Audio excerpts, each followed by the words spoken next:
તળાજાના સરતાનપર ગામે દરિયામાં એક જ પરિવારના 3 સગા ભાઈ બહેન ડૂબ્યાના સમાચાર સામે આવ્યા હતા, જેમાં સમગ્ર ઘટના વિશે વધુમાં વાત કરીએ તો તળાજા તાલુકાના સરતાનપર બંદર ખાતે દરિયામાં એક છોકરો અને 2 દીકરીઓ ડૂબ્યાની ઘટના બની હતી, જેમાં એક દીકરીનો આબાદ બચાવ કરવામાં આવ્યો હતો।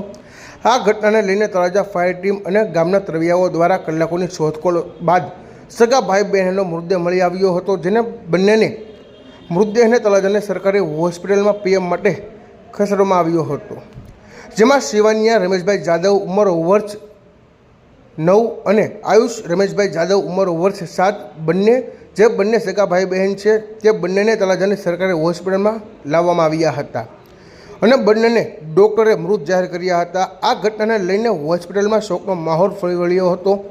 આ દુઃખદ ઘટનાને લઈને સરતાનપર ગામમાં ગમગીની છવાઈ ગઈ હતી।